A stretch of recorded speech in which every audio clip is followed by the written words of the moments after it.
Welcome back to Give Me Credit. I'm J.S. Waldo, author of Mortgage Lending Explained, and our credit guru right here with us is John Mackey, author of Credit Genius. You can find us both on Substack at creditgeniussubstack.com and jswaldo.substack.com. You can find this podcast, Give Me Credit, on both of our Substack pages and on many podcast platforms like Spotify, Apple Podcasts, YouTube, and more. Please like, subscribe, ring that bell, follow along wherever you may be listening or watching. We also invite you to send us your comments and questions. We answer each and every one of them personally. Now today on Give Me Credit, we have joining us again, Mr. Neil Tift. Hi, Neil. Good morning. Neil is back for part 2 of our conversation on credit, behavior, algorithms, and the growing influence of data-driven financial systems. In part 1, we explored how modern credit systems no longer simply measure people, they predict them. We talked about behavioral scoring, automation, and the quiet shift from human judgment to algorithmic decision-making.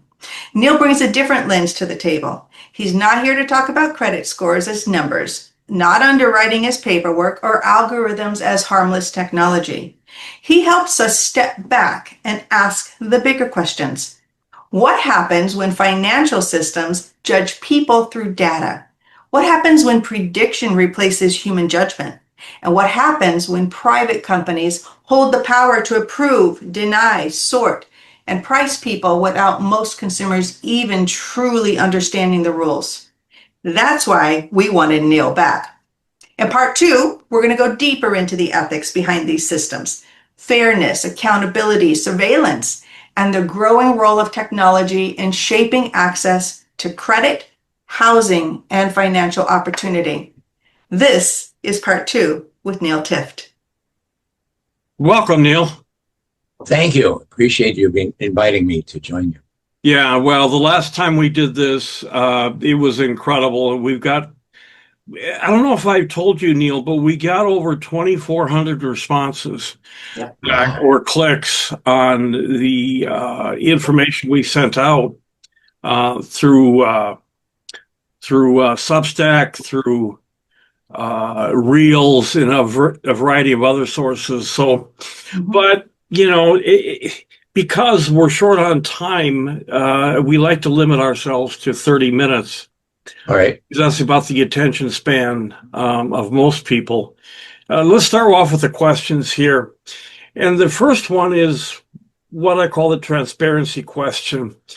Most people do not really understand how credit scores work, yet those scores can affect where they live, what they pay, what opportunities they can access. Is it fair to hold people responsible for rules and systems they were never clearly taught or allowed to fully understand? My first response was I'd say fairness depends on power. Who has the power to decide, and how does that impact the parties involved in the fairness equation? So I'd say when we have institutions that are based on algorithms, and they're very large institutions with many components and a lot of clout, that the idea of what they consider fair can be driven by greed versus an individual consumer or a family who's looking at trying to gain housing or gain employment, and they need a credit score that's going to allow them to access information and also access opportunities. So I would say trying to define fair depends on the observer. Fair to a corporation might be to their stakeholders. Fair to the family might be, I could lose my housing or I might not get a job. So I'd say it's typically not fair because of the power imbalance of the parties involved. Yeah, I can see that. We've got debt collection that we throw in the mix here because that's one of my lanes. Mm-hmm. And debt is often it's often bought and sold like a product, with collection companies having little connection to the original situation.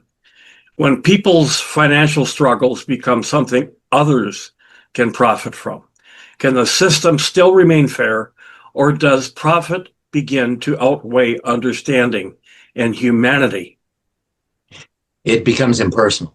When you go to that scale, when you buy debt, when you buy mortgages, or you buy medical bills. I mean, I know that, and my observation for the clients that I work with a lot of low and moderate income families. Right now, primarily Native families, but work with other families as well. And it's true. The access that people have is determined, for one, by their clout. And the little guy, the little person, doesn't really have clout unless it's collective. For example, that's where the unions came in for worker safety. Corporations tended to brand it as greed and wanting to only for money, but unions were there for worker safety and for protection from all kinds of ways that they were being taken advantage of. I say it's the same for the consumer. When you look at the consumer and how much clout they have, unless there's a collective clout, no, it's going to be, again, back to that power imbalance. Mm-hmm. Mm-hmm. Yeah. I agree. Neil, many people never truly choose to be part of the credit system because avoiding it can make it difficult. Yes. Well, if they avoid it, it can make it difficult to rent, borrow, or even access basic services. So if opting out leads to serious consequences, is participation really a choice, or does it become more of a form of financial pressure? I would say it's even more than pressure. Again, I don't want to keep doing this power imbalance thing, but I would say yes. When you look at what are the alternative? I mean, a lot of times choice involves alternative. Do I have choice? Alternative A, B, or C.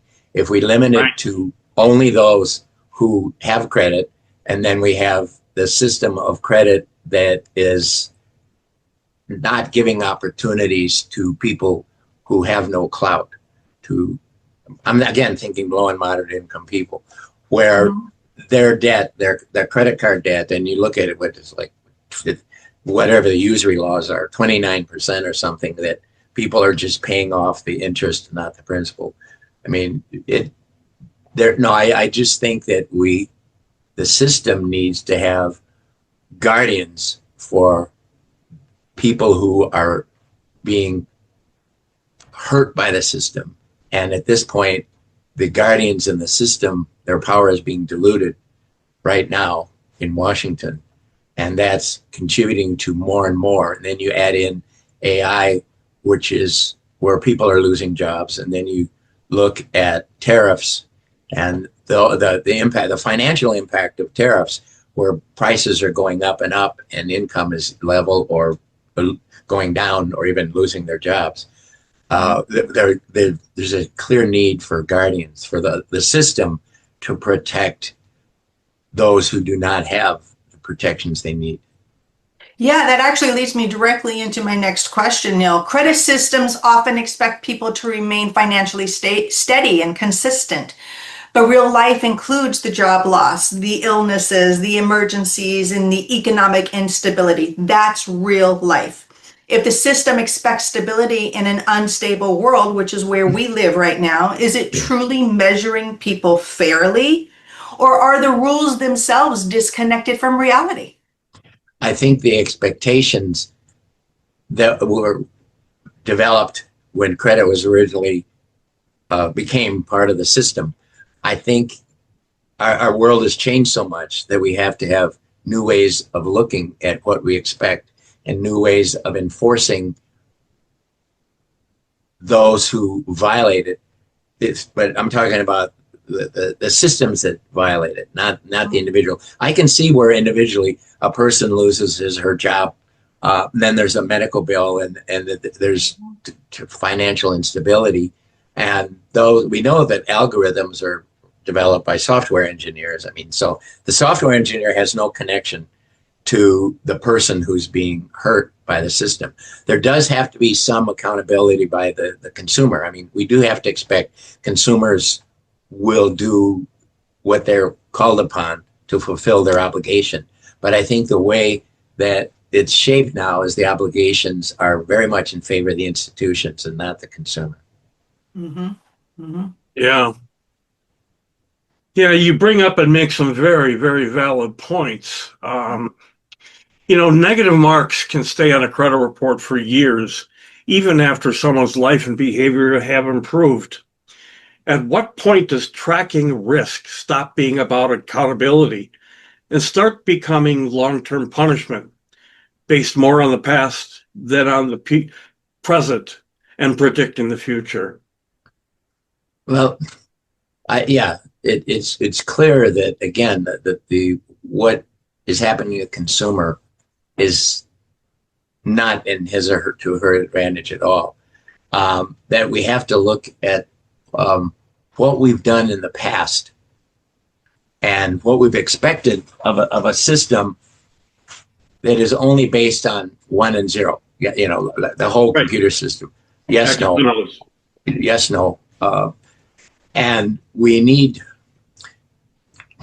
It's difficult, but we talked earlier about capitalism, and right. My preference is capitalism with a conscience. And how do you build in conscience? How do you build in a system that says, yes, we need to have people pay their bills, but we need to also take into account that sometimes we need to have some flexibility in the system. I'm not talking about debt forgiveness.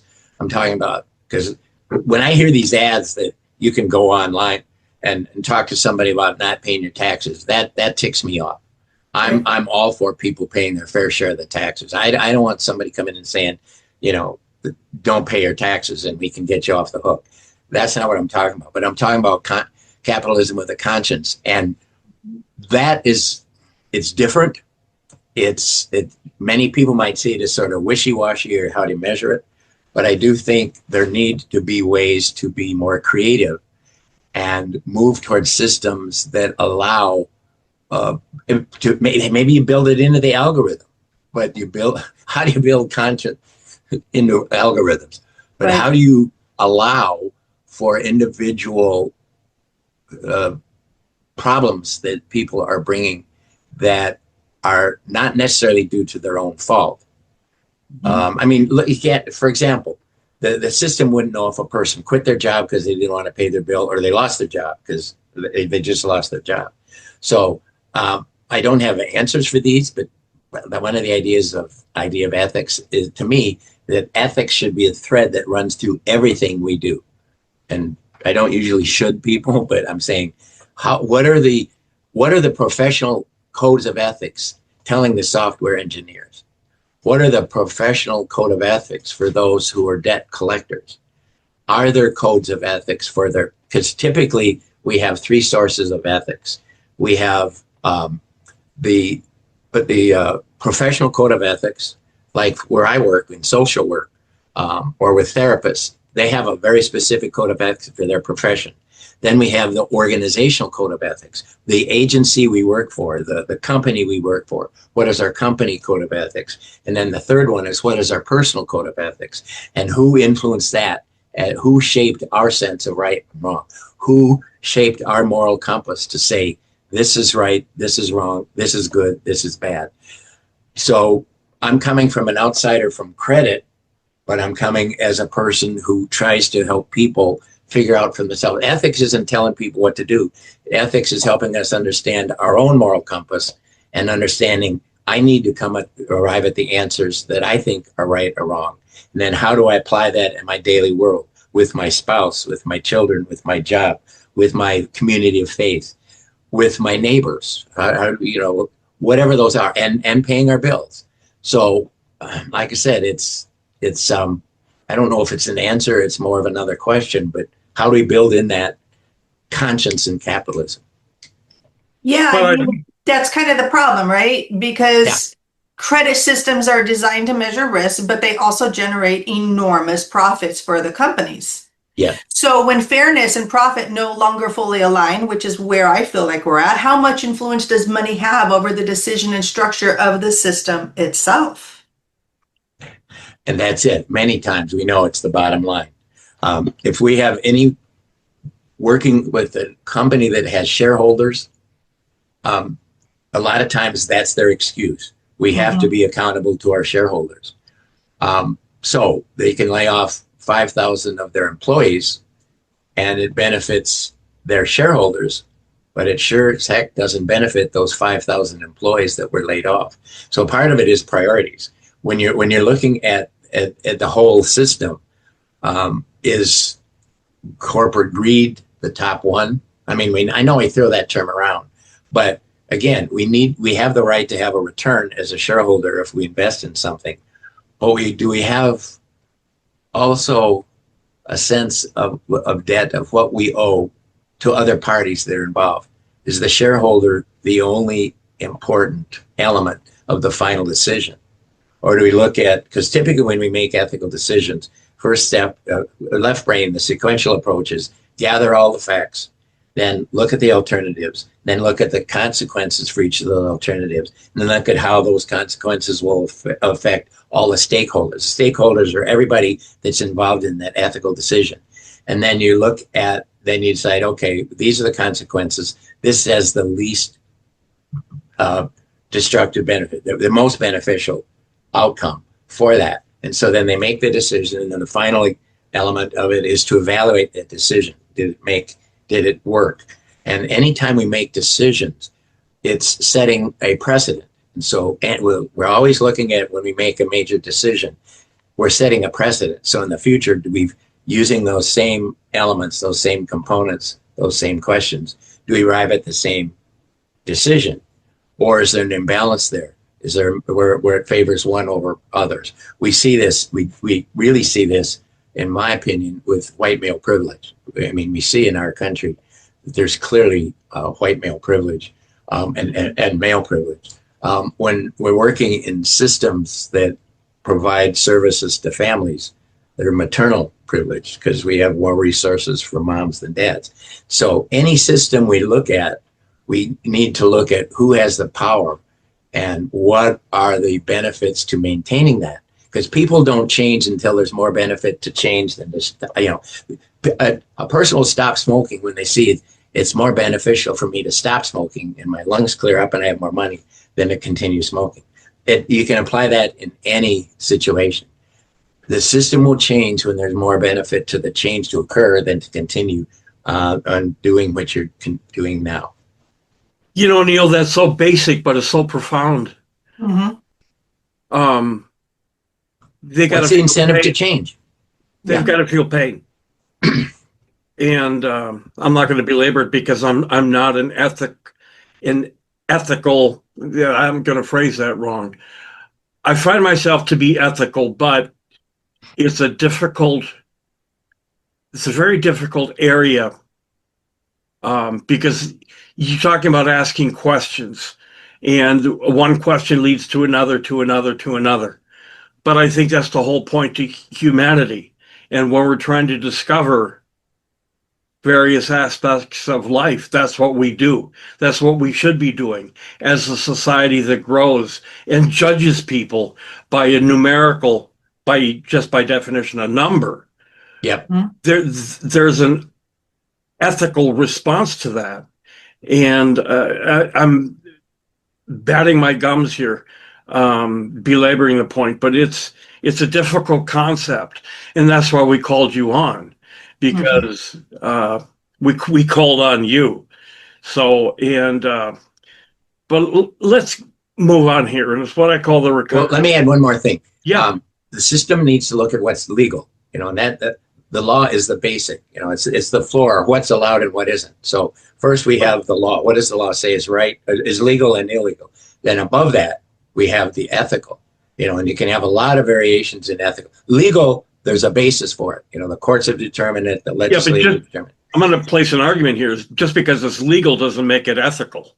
And that's the whole point. And then I said above that, you have the ethical. And there are a lot of more variations in ethical because it's on geography, it's on culture, it's on what generation you were born into. It has to do with gender. It has to do with all of the variations that shape our moral compass. And so, like I said, there's the law, and then there's ethics. And then I mentioned last time, some people make a distinction between ethics and morality. Ethics is secular decision making. Morality, a lot of times, is cultural or religiously based decision making. Okay, with your degree of expertise, how did you and I ever become friends? You must have. I'm very tolerant. You what? I'm very tolerant. I saw a buddy that needed a place to live because he'd gone through a tough ending of a relationship, and my conscience said, he's my friend, he needs a place to live. I checked it out with my son. You're right. I did. I checked it out with my son. I was a single dad at the time, and my son Zach, he really liked you because we liked our sense of humor. So that's why I invited you into our home, is because that's what you do when you see a friend in need. Yeah. If someone begins making better financial choices, how quickly should the system recognize that improvement, especially when negative information appears almost immediately, while positive change can take much longer to matter? Is that balance truly fair? Again, the idea of, a lot of times as parents, we tell our kids when they go, that's not fair. Our response is, well, the world isn't fair. I mean, that's a cop out when we say it, but we know deep down it's true. We wish the world were fair. We wish our little part of the world were fair. That's what we want, is we want the parts that affect us to be fair. If I'm treating you fairly and I'm treating my coworkers fairly, I expect that same. So it's a reciprocal relationship. It's back and forth. Yeah. And people who have clout, power, no filter for conscience, that's not part of their equation. And so when we want the world to be fair because we are proud of, I'm driving along and I'm on a freeway and they see somebody, their bump or their directional signal on, I'll slow down and let them in. And sometimes I'll wave them, go ahead, get on. Because especially if it's real busy on the freeway, that's something, it's just something very little, but it's a conscience. You also see people who don't, that's not how they drive, it's an individual decision and they just do what they want to do. So then what is our response? Is our response to say, well, that's okay. Or sometimes when I get angry when I'm driving, my wife will just laugh and then my anger's all gone. Or when I'm frustrated with something, she'll say, imagine that's your mom. I'll go, well, I can't honk at my mom. So it's all our self-talk. A lot of this, what we're talking about, is our self-talk. Everybody has self-talk, about everything that we do. And so we look at that when we're angry, when we're lonely, when we're tired, when we're hungry, when we're dealing with feeling somebody is treating us unfairly. What is our self-talk? And the thing is, the system doesn't have self-talk. That's one of the differences. You don't have a corporation. You don't have a credit card company. You don't have ones that pull all the credit together. I don't know what they're called because it's not my field, but there's no self-talk. It's just basically, but as I said, zeros and ones, like a computer. Yes or no, right or wrong, good or bad, up or down. And I think we need, it benefits when we all understand our self-talk. Now I'm talking ethics, not necessarily credit, but having worked with fields that try to help empower people who don't have power. I think it's just being able to let people look at that. And then through our self-talk, we examine our coping skills and go, I'm just going to let go of this and move on. Did I go way off course on that one? No, you're very great to listen to and talk to, Neil. Our audience loves you. We love you. It's just that, like I said, mine is much more a right brain world where we're all in this together. It's much more cooperative. Mm-hmm. It's much more literal. It's much more, well, I'm from Minnesota, don't you know? And we know in Minnesota that there is such a thing as Minnesota nice. And that's right. We're all in this together. That's the idea. we're all in this together. And if we could get the corporations to see how they could be all in this together with a conscience, which is not easy, but I would say maybe that's the approach. We're all in this together.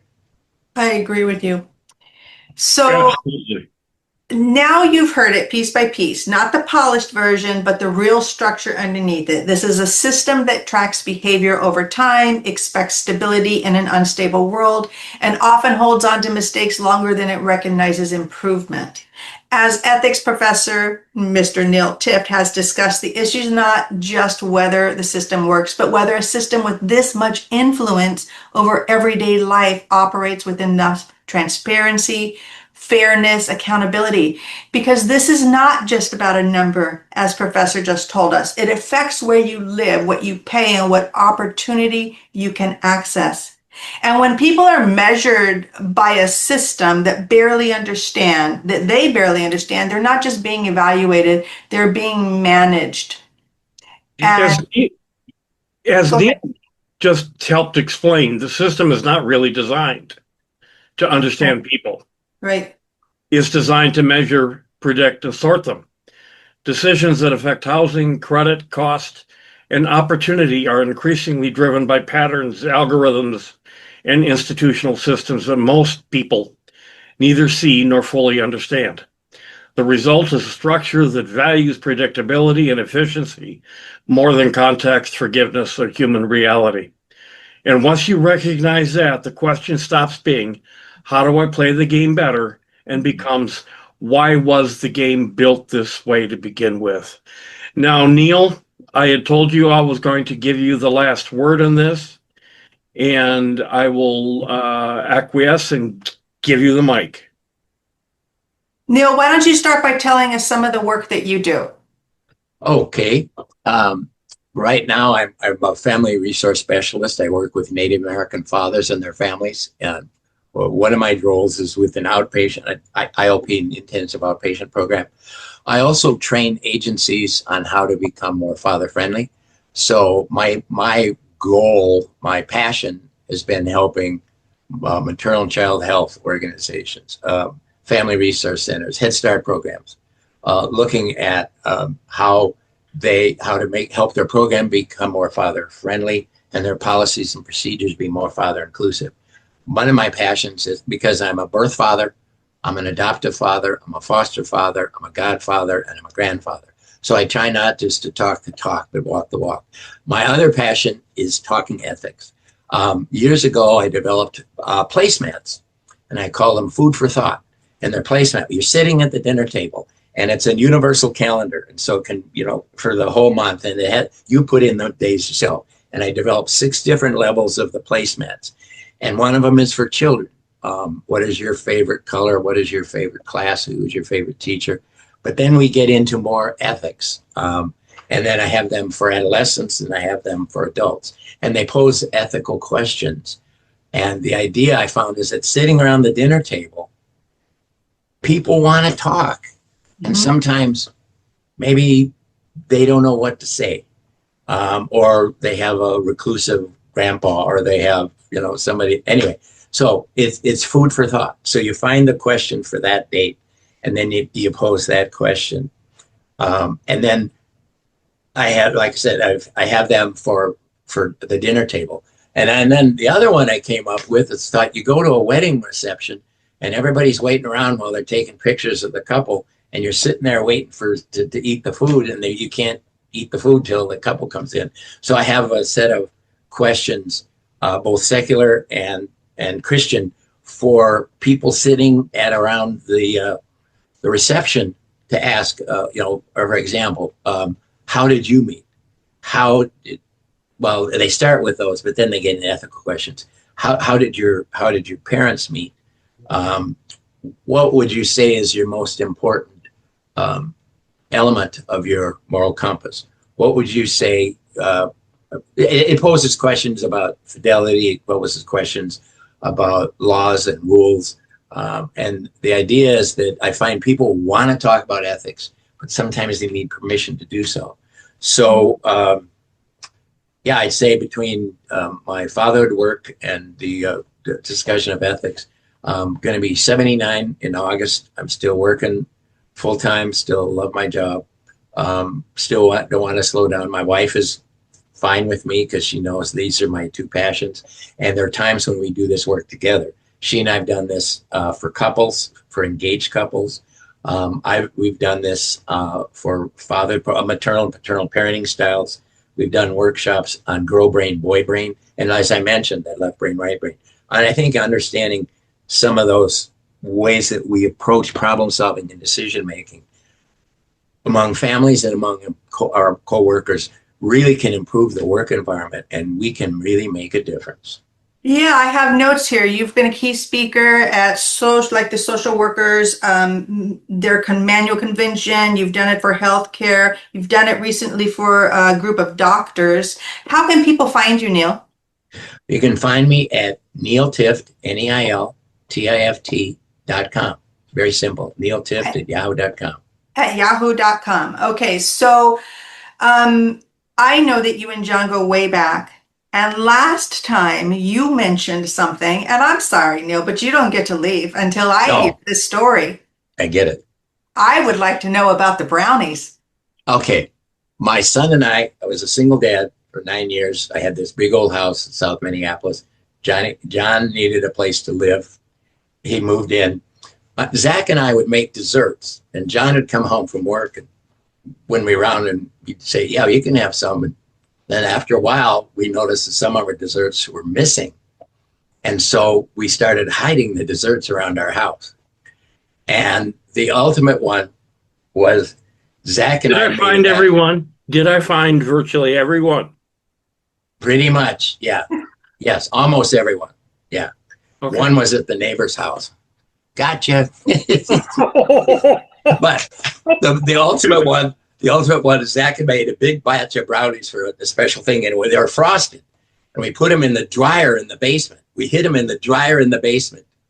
And we didn't put clothes on them because it was frosted. And John came home, and when Zach and I went, he'd eaten the middle, the whole center, out of the tray of brownies. He didn't eat the crust. He ate it all. And he used his fingers. He didn't even use a spoon. So we sure weren't going to eat the rest of it. So I think I ended up placing it on his bed in his room so he could finish it.